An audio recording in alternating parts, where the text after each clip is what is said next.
ನನ್ನ ಮಗಳೆಲ್ರು ಸಂತೋಷವಾಗಿದ್ದಾಳೆ. ಸಂತೋಷ ಅಂತ ಸಂತೋಷ. ತುಂಬಾ ನೋಡಿದೀವಿ ಬಿಡಿ ಸರ್. ನ್ಯಾಯವಾಗಿ ನೀವು ಮಾಡಬೇಕಾಗಿತ್ತು, ಮಾಡಲಿಲ್ಲ. ನಿಮ್ಮ ಸ್ಥಾನದಲ್ಲಿ ನಿಂತು ನಾವು ಮಾಡಿದೀವಿ. ಅಪ್ಪ ಅಂದ್ರೆ ಬರೀ ಅಪ್ಪನೇ, ಅಮ್ಮ ಅಂದ್ರೂ ಅಷ್ಟೇನೆ. ಫ್ರೆಂಡ್ಸ್ ಅಂದ್ರೆ ಎಲ್ಲಾನು ಸರ್. ಅವ್ರು ಎಲ್ಲಿದ್ದಾರೆ ಅಂತ ಹೇಳಕ್ಕಾಗಲ್ಲ.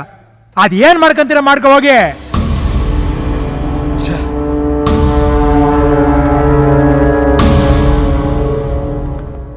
ಈಗ ಆಫೀಸಲ್ಲಿ ಆರಾಮ ಕೂರಿಸಿ ಊಟ ಹಾಕಿದ್ರೆ ಹೇಗೆ ಹೇಳ್ತಾರೆ? ನಾವೇನು ಮಾಡಬೇಕು ಅಂತ ನೀವು ಹೇಳ್ಕೊಡ್ಬೇಕಾಗಿಲ್ಲ. ಹಾಗಾದ್ರೆ ನನ್ನ ಮಗಳನ್ನ ಹುಡುಕ್ಬೇಕು ಅಂತ ನಂಗೆ ಚೆನ್ನಾಗಿ ಗೊತ್ತು. ಅವ್ರನ್ನ ಮಾತ್ರ ಬಿಡಿ, ನಾವು ನೋಡ್ಕೊಳ್ತೀವಿ. ಮತ್ತೆ ಯಾಕೆ ಕಂಪ್ಲೇಂಟ್ ಕೊಟ್ರಿ? ನಾನ್ ಕೊಡ್ಲಿಲ್ವಲ್ಲ. ಮತ್ತೆ ಯಾರು ಕೊಟ್ಟಿದ್ದು? ನಾನೇ ಕೊಟ್ಟಿದ್ದು. ಆಕ್ಷನ್ ತಗೋಬೇಡ ಅಂತ ಹೇಳಕ್ ಬಂದಿಯಾ? ಪರವಾಗಿಲ್ವೇ? ನನ್ ಮಗನ್ನ ಇಟ್ಕೊಂಡು ನನ್ನ ಹತ್ರನೇ ಡ್ರಾಮಾ ಮಾಡ್ಬಿಟ್ಟೆ ಅಲ್ಲ?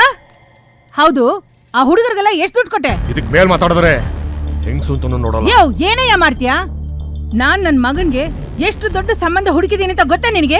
ನಿನ್ ಮಗಳನ್ನ ಕೊಟ್ಟು ನಿನ್ ಕೋಳಿ ಫಾರ್ಮ್ಗೂ ಗ್ರೆನೇಡ್ ಫ್ಯಾಕ್ಟ್ರಿಗೂ ಸಂಬಳ ಇಲ್ದಿರೋ ಗುಮಸ್ತ ಮಾಡ್ಬೇಕು ಅಂತಿದ್ಯಾ? ಒಬ್ಬ ಅಳಿಯ ಸಾಲ್ದಾ? ಬಾಯಿಗೆ ಬಂದಿದ್ ಮಾತಾಡ್ಬೇಡ. ನನ್ ಮಗನೇ ಬೇಕಾ ನಿನಗೆ? ಯಾರಿಗ ಬೇಕು? ನೀನ್ ಕೊಡ್ತೀರಿ ಅಂದ್ರೆ ನನಗೆ ಬೇಕಾಗಿಲ್ಲ. ನಿನ್ನಂತ ಹೆಂಗ್ಸಿರೋ ಮನೆಗೆ ನನ್ನ ಮಗಳನ್ನ ನಾನು ಕೊಡಲ್ಲ. ಏನ್ ನನ್ನಂತ ಹೆಂಗ್ಸು? ನನ್ ಬಗ್ಗೆ ಏನ್ ಗೊತ್ತು ನಿನಗೆ? ಅಯ್ಯೋ, ಊರಿಗೆ ಗೊತ್ತು, ಹೋಗು. Shut up. ಏನು ಇದು ಫಿಶ್ ಮಾರ್ಕೆಟ್ ಅಲ್ಲ, ನೋಡೋದಕ್ಕೆ ದೊಡ್ಡ ಮನುಷ್ಯ ತರ ಇದ್ದೀರಾ. ಈ ತರ ಬಿಹೇವ್ ಮಾಡೋದು